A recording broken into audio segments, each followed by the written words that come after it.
lisogezwa na upeo wa jua wa dunia. Hili jua lina moto, ni moto unaojikusanya, umeamuliwa kuwa pamoja. Hili ndilo jua, ni moto ambao ukali wake ni wa kutisha. Wataalamu wanasema labda nguvu za joto ni milioni 98 jua centigrades, nyuzi zake milioni 98.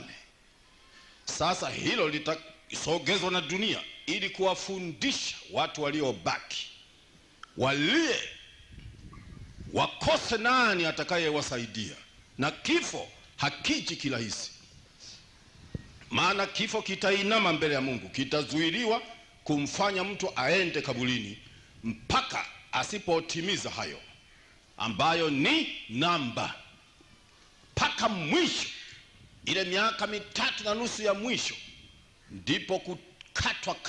Ukisema unampenda huyo Yesu aliyesema alihubiriwa na walokole, ukisema mimi ni huyo, unaondolewa sehemu, labda kiganja au labda mpaka kwenye kiwiko hapa, unatembea na igugu hivyo,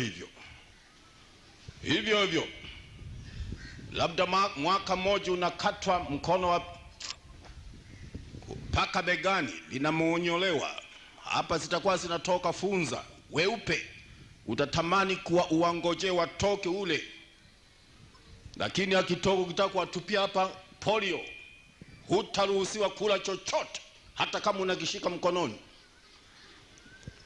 Mwili umeoza wenyewe, maumivu hakuna mfano.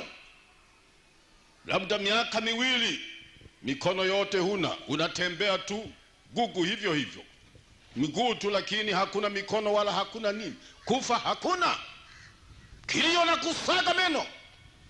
Huwezi kusema niende hospitali, hazipo. Maisha yako ukiweza leo, mrudie Mungu kikamilifu. Acha hii kujua uliko nako. Hai, nisikilize. Mateso mazito, labda mguu kisigino hakipo, pa kwenye goti, miezi 3 inakatwa kwenye kiuno, unaenda na mguu mmoja, kutwa nzima unafanya hivi, unakimbia usikojua. Iko roho ya kukwambia kimbia, kuna utisho.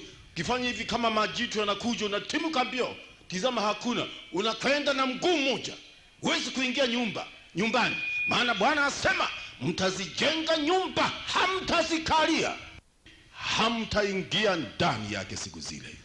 Maana ukiingia, mwili unatoa mafuta na cha kama unakaangwa, unatoka ndani, unakimbia kwenda nje afadhali.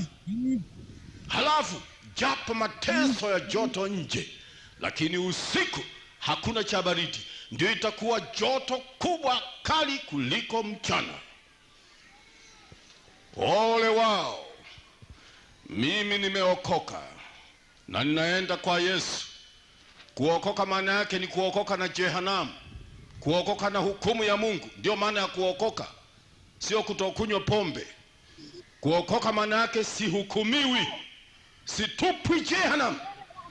Uwe na hakika, uwe na uhakikisho, nimeokoka na hasira ya Mungu ya kutupwa motoni.